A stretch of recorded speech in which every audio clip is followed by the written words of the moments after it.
네, 안녕하세요. 구루발리입니다. 오늘은 제가 인도네시아에서 10년 동안 살면서 느꼈던 생활의 장점과 단점에 대해서 한번 설명해 드릴까 합니다. 특히나 발리 지역을 중점적으로 살았기 때문에 발리가 주가 될 텐데, 어쨌든 제가 말씀드리는 장점이나 단점이 다른 분들한테는 동의하지 않는 의견일 수도 있고 또는 생각이 전혀 다를 수도 있어요. 그러니까 어디까지나 제 의견이라는 점 감안하시고 봐주셨으면 좋겠습니다. 먼저 인도네시아 생활, 특히 발리 생활에 있어서 장점을 말씀드릴게요. 첫 번째는 생활비 자체가 굉장히 저렴해요.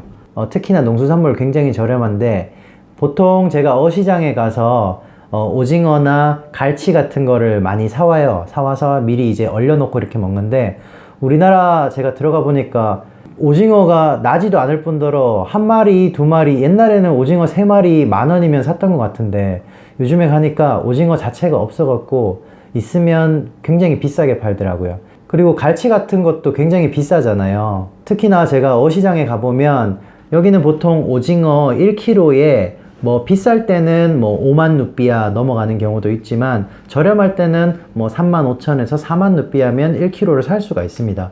그리고 작은 오징어도 있고 갑오징어도 있고 종류도 다양해요. 갈치 같은 것도 마찬가지예요. 1kg에 보통 4, 5만 루피아면 충분히 구매할 수 있습니다. 이렇게 공산품 같은 경우는 조금 비쌀 수 있지만 농수산물 이런 것들은 굉장히 저렴하게 구하실 수 있어요. 그래서 한국에 비해서 상대적으로 생활비 자체가 굉장히 저렴하다. 이게 첫 번째 장점이고요. 그리고 두 번째 장점. 두 번째는 자연 환경이 굉장히 깨끗합니다. 물론 발리에 와보신 분들 중에 바닷가 가셨는데 뭐 쓰레기가 떠다닌다거나 길거리에 쓰레기가 좀 많아서 되게 여기 지저분하다 이렇게 생각하시는 분들도 분명히 있을 거예요. 근데 그거는 이제 바닷가 같은 경우는 이 시즌별로 물 흐름이 달라지기 때문에 쓰레기가 밀려오는 시즌이 있고요, 그렇지 않은 시즌이 있습니다. 그래서 꼭 발리에서 버린 쓰레기가 밀려온다기보다는 다른 타 지역의 바다에 있는 쓰레기가 발리 쪽으로 밀려오는 경우도 분명히 있습니다. 물론 시민의식 자체가 조금 우리나라에 비해서는 조금 떨어지기 때문에 쓰레기를 아무 곳에 버리는 경향은 분명히 있어요. 담배꽁초도 마찬가지고요. 그렇지만 절대적으로 우리나라보다 환경은 깨끗합니다. 특히나 발리는 공장을 짓기가 굉장히 어려워요. 왜냐하면 여기는 관광업종이 주다 보니까 공장을 짓는 거에 대한 제한이 엄청 많습니다. 환경 규제도 심하고요. 그래서 공장이 거의 없다고 보시면 돼요. 굴뚝이 달린 공장은 거의 없다고 보시면 됩니다. 그래서 발리에 오신 분들은 아실 거예요. 공기가 굉장히 맑고 깨끗합니다. 뭐 한국에서 비염이 있으셨다거나 뭐 먼지 알러지 같은 게 있으셨던 분들도 발리에 오시면 그런 게 없어질 정도로 공기가 굉장히 깨끗합니다. 그래서 미세먼지라는 것을 찾아보기가 굉장히 힘들다. 그리고 밤에 하늘 보시면 별이 보여요. 제가 서울에 살 때는 밤에 별 보기가 굉장히 힘들었거든요. 뭐 보고 싶어도 먼지가 더 쌓여 있으니까 볼 수가 없잖아요. 근데 발리 같은 지역은 밤에 보시면, 특히나 우붓 지역 같은 데 가보시면 주변에 불빛이 적다 보니까 하늘을 보시면 별을 아주 쉽게 보실 수 있습니다. 그리고 또 한 가지 더, 발리는 그 건축물을 지을 때 고도 제한이 있어요. 그거는 이제 종교적인 문제에서 좀 비롯된 건데, 자카르타 이런 대도시에 가보시면 굉장히 고층 빌딩이 많지만 발리에 오신 분들은 여기 왜 이렇게 아파트나 빌딩이 하나도 없지? 이렇게 느끼실 수 있어요. 그게 왜냐하면 종교적으로 힌두교에서는 그 신들을, 여러 신들을 모시잖아요. 근데 그 신들이 야자수 나무를 밟고 다닌다고 이렇게 생각을 해요. 그래서 야자수 나무 높이보다 더 높은 건물을 지으면 신들이 돌아다닐 수가 없잖아요. 그렇게 생각하기 때문에 이 고도 제한이 생긴 겁니다. 지금은 제가 알기로는 건축물 고도 제한이 지상에서부터 15m로 제한되어 있습니다. 그러면 한 층에 3m라고 가정을 해도 최대 5층까지 밖에 지을 수가 없죠. 근데 사누르라는 지역에 가보시면 그랜드 발리 비치 호텔이 굉장히 높게 지어져 있어요. 그 건물은 고도 규정이 생기기 전에 지었다고 합니다. 이렇게 종합해 보면 인도네시아, 특히 발리 지역은 고층 건물이 없기 때문에 하늘을 보시기가 굉장히 좋다. 그리고 자연 환경이 굉장히 맑다. 그렇게 생각하시면 됩니다. 세 번째, 추운 겨울이 없습니다. 아시다시피 열대지방은 계절이 두 가지밖에 없어요. 건기와 우기밖에 없습니다. 그래서 비가 많이 오느냐, 비가 안 오느냐, 이 차이밖에 없습니다. 그래서 1년 내내 더워요. 비가 많이 올 때는 조금 더 습하고요. 비가 적게 올 때는 건조하고요. 대신 똑같이 덥고 똑같이 뜨겁습니다. 그렇기 때문에 중요한 거는 겨울 옷이 필요가 없어요. 예, 겨울이라는 계절 자체가 없기 때문에. 그래서 옷은 여름 옷만 있으면 되고요. 근데 이제 건기 같은 경우는 바람이 많이 불기 때문에 밤 기온은 상당히 좀 떨어져요. 한국 가을 날씨 정도로 떨어질 때도 있거든요. 그렇기 때문에 얇은 가디건이나 뭐 얇은 바람막이 정도, 예, 그 정도만 옷을 준비해 오시면 충분히 살아가실 수 있습니다. 그리고 장점 네 번째, 생활이 굉장히 여유롭습니다. 생활이 여유롭다라는 말은 제가 인도네시아 직장 생활하는 장점에 대해서도 말씀드렸는데, 취미 생활하기가 굉장히 좋아요. 왜냐하면 발리 같은 경우는 주변이 다 바다고, 그리고 다른 지역이라 하더라도 물가 자체가 한국보다는 상대적으로 저렴하기 때문에 취미 활동하기가 굉장히 수월합니다. 뭐 예를 들면 서핑이라든지 스킨스쿠버, 뭐 골프, 테니스, 배드민턴, 이런 각종 스포츠 운동하시기 굉장히 좋고요. 그리고 비용 자체가 한국보다 절대적으로 저렴합니다. 그리고 다섯 번째, 이거는 뭐 다른 지역도 마찬가지지만 발리 지역은 주말마다 약간 휴가 가는 느낌이라고 생각하시면 돼요. 물론 뭐 놀러 자주 안 가시는 분들은 아닐 수도 있지만 저희 가족 같은 경우는 자주 주말마다 거의 놀러를 많이 가는데, 한국에서 모텔 정도의 금액이면 인도네시아에서 특히 발리 지역에서는 웬만한 3성급 호텔, 뭐 비즈니스급 호텔, 수영장이 있는 리조트형 호텔에 1박 투숙 요금이랑 거의 동일합니다. 그래서 조식도 포함되어 있기 때문에 가셔갖고 뭐 간단하게 저녁도 드시고 수영도 하고, 그리고 아침까지 먹고 수영하다가 또 나올 수 있는, 한국의 모텔 요금 정도면 충분히 휴양시설을 즐길 수 있다, 이렇게 생각하시면 되고요. 이 외에도 아주 작은 비용으로 비치클럽이라든지 또는 캠핑, 그리고 호수, 그리고 산, 이런 것들이 발리에 다 갖춰져 있고, 인도네시아 전체적으로도 다 마찬가지입니다. 어떤 지역을 가셔도 주변에 다 관광지가 형성이 돼 있어요. 그렇기 때문에 적은 비용으로 주말에 놀러를 갈 수 있다, 가족과 함께 할 수 있는 시간을 많이 즐길 수 있고 그 환경이 조성이 되어 있다, 이렇게 생각하시면 될 것 같아요. 그리고 추가적으로 발리 이외에도 발리에서 배를 타고 가실 수 있는 휴양지가 또 있어요. 뭐 렘봉한 섬이라든지 누사뿐이다 섬도 있고요. 윤식당에서 많이 나왔던 길리섬, 길리섬은 세 군데가 있어요. 길리 트라왕안, 길리 아일, 그리고 길리 메노, 예, 이렇게 세 가지 섬이 있는데 세 가지 다 가실 수 있습니다. 뭐 물론 원하시면 롬보까지 가셔도 되겠죠. 이렇게 저렴한 비용으로도 가까운 인근 다른 섬으로 충분히 넘어가실 수 있습니다. 여섯 번째, 저렴한 항공료예요. 인도네시아가 워낙 도서국가다 보니까 섬이 엄청 많잖아요. 그래서 항공교통이 굉장히 발달되어 있습니다. 물론 이제 비싼 항공도 있지만 가루다처럼 저렴한 저가 항공들이 많이 있어요. 뭐 인도네시아 안에서 보면 뭐 족자라든지 자카르타, 그다음 롬복, 뭐 슬라웨시, 뭐 전부 다 놀러 갈 수 있는 거리고요. 인도네시아 밖으로 본다 하더라도 직항편으로 발리에서는 말레이시아, 뭐 싱가포르, 그리고 필리핀, 동티모르, 그리고 호주까지, 그리고 태국도 가능합니다. 모두 다 직항편이 저가 항공들이 다 연결이 되어 있기 때문에 여러분들이 마음만 먹으면 얼마든지 저렴한 비용으로 여행을 즐기실 수 있습니다. 일곱 번째 장점은 국제학교가 많다는 것입니다. 특히나 발리 지역 같은 경우는 여러 국가에서, 전 세계 국가에서 온 사람들이 모여 사는 도시예요. 그래서 그만큼 국제학교가 많이 형성이 되어 있습니다. 그래서 우리나라에서는 학교를 다니면서 학원을 보내고 이런 식으로 해서 영어 공부에 신경을 많이 쓰잖아요. 그런데 이제 국제학교를 보내게 되면 아무래도 영어 문제에 대해서는 뭐 충분히 커버가 될 수 있습니다. 그리고 영어 교육 이외에도 국제학교를 보내면 일단 인도네시아어도 공부를 하고요. 그리고 요즘은 만다리너, 네, 중국어를 많이 공부를 시킵니다. 그래서 보통 국제학교를 나오면 3개국어 정도는 충분히 커버가 된다. 뭐 한국어까지 하면 4개국어가 되겠죠. 그래서 한국어, 영어, 중국어, 그리고 인도네시아어. 물론 열심히 공부하셔야 됩니다. 그렇지만 환경적으로 충분히 4개국어를 공부할 수 있는 여건이 조성되어 있다, 이렇게 생각하시면 돼요. 그리고 마음만 먹으면 저렴한 비용으로 개인 레슨도 충분히 받을 수 있거든요.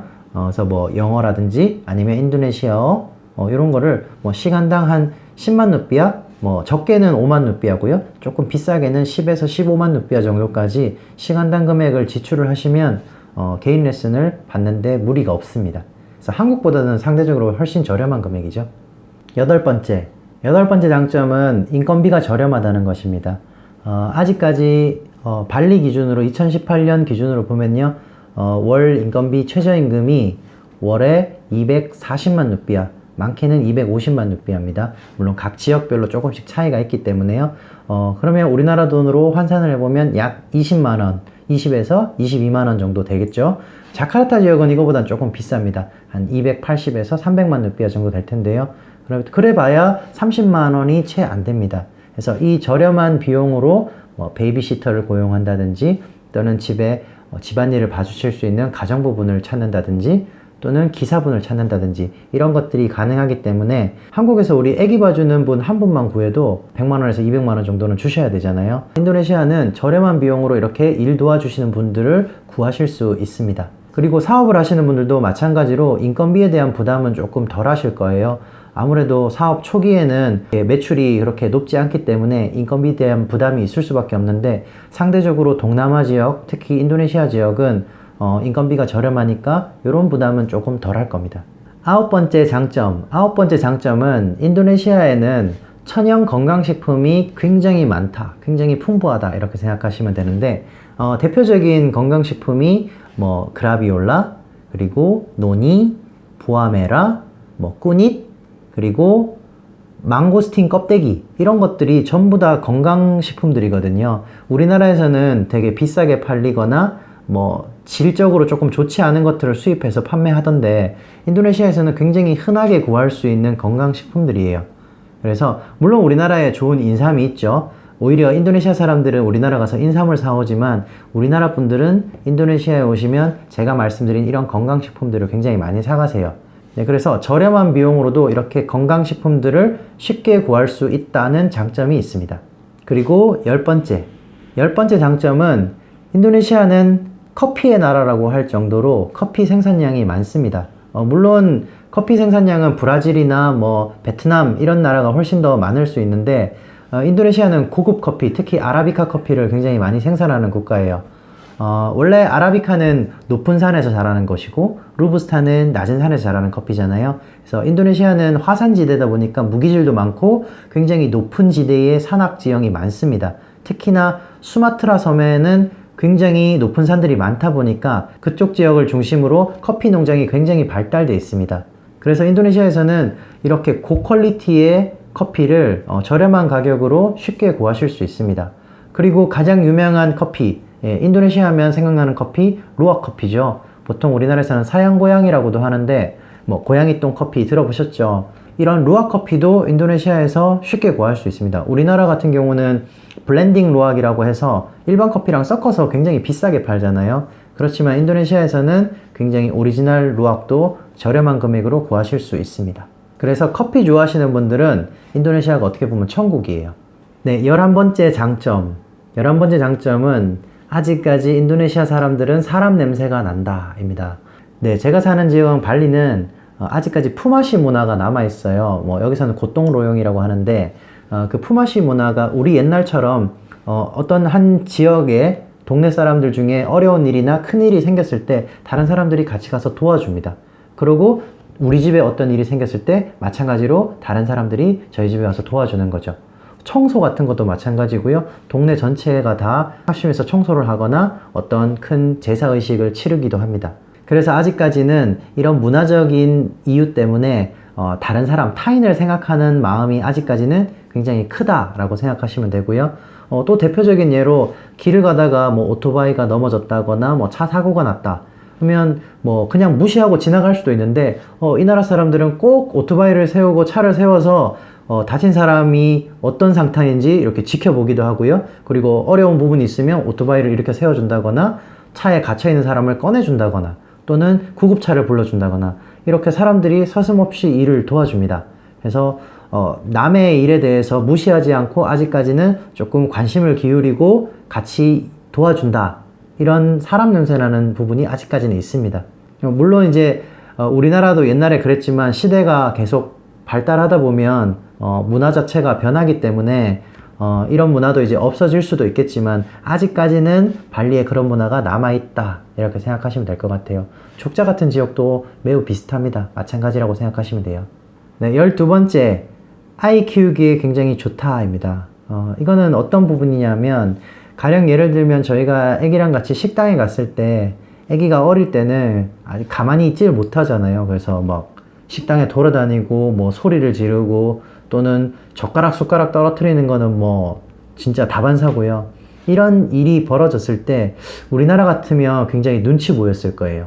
근데 발리나 인도네시아 지역에서는 아이에 대해서 굉장히 관대합니다, 사람들이. 그래서 아이가 소리 지른다거나 뛰어다니는 거에 대해서 제지를 한다기보다는 관대하게 아이니까 당연히 저럴 수 있지 이렇게 생각해 주는 편이 많고요. 그리고 뭐 젓가락 숟가락이 떨어지면 당연히 애니까 떨어뜨렸지 그러니까 또 갖다 줍니다. 거기에 대해서 뭔가 신경질을 낸다거나 뭐 안 좋은 소리를 한다거나 이런 거 전혀 없습니다.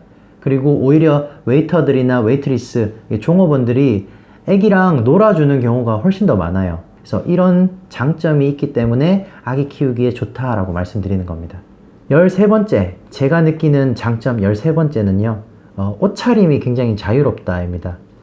우리나라에서는 사실은 제가 집 밖으로 나갈 때 추리닝을 입고 나가기도 하지만 웬만하면 머리 감고 옷 갖춰 입고 그리고 신발도 갖춰 신고 이렇게 나가는 경우가 대부분이었는데 발리, 특히 인도네시아 중에서도 발리 지역 같은 경우는 무슬림 지역이 아니다 보니까 힌두교다 보니까 옷차림에 있어서도 굉장히 자유로워요. 더군다나 그 여러 국가에서 온 사람들이, 외국인들이 굉장히 많이 살다 보니까 서양 사람들은 옷을 굉장히 프리하게 입잖아요. 그러다 보니까 어떤 옷을 입었는지에 따라 뭐 편견이 있다거나 뭐 선입견을 가진다거나 이런 게 별로 없습니다. 상대적으로 다른 지역에 비해서는 굉장히 덜하다 이렇게 생각하시면 돼요. 그래서 저도 평소에 굉장히 편하게 입고 다니는 편입니다. 14번째는 한국인에 대해서 굉장히 호의적이라는 거예요. 호의적이라는 거는 일단 한류의 영향이 굉장히 크겠죠. 특히나 요즘 뭐 드라마나 또는 영화 그리고 제일 인기 많은 K-pop 이 세 가지 때문에 한국어를 배우려는 사람들도 많고 한국 문화에 굉장히 관심이 많습니다. 그래서 어딜 가든 한국 사람, 오랑꼬레아라고 하면 굉장히 호의적이고요. 궁금한 것도 많이 물어보고 어려운 일이 있을 때 자기가 도와주겠다라고 하는 사람도 굉장히 많고요. 그래서 현지인들이 한국 사람에게 굉장히 호의적이기 때문에 살아가는데 굉장히 장점이 많은 것 같습니다. 15번째 장점은 인도네시아 시중 금리가 좋다는 겁니다. 우리나라는 뭐 지금 금리가 뭐 2%, 3%, 뭐 실제 예금 금리는 거의 뭐 1, 2%대잖아요. 그런데 인도네시아는 아직 적게는 5.5%부터 많게는 7%까지 이 예금 금리를 받으실 수 있습니다.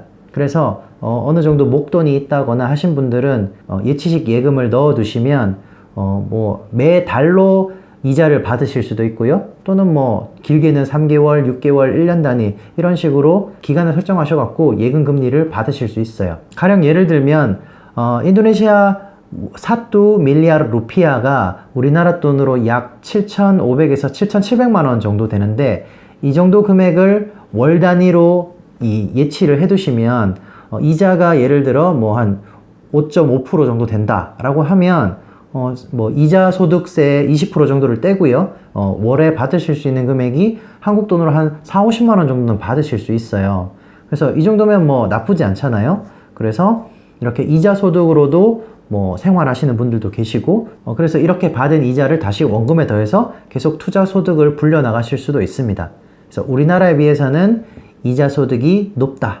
금리가 높다. 이게 장점이 되겠네요. 16번째 장점은 언어를 배우기 쉽다는 것입니다.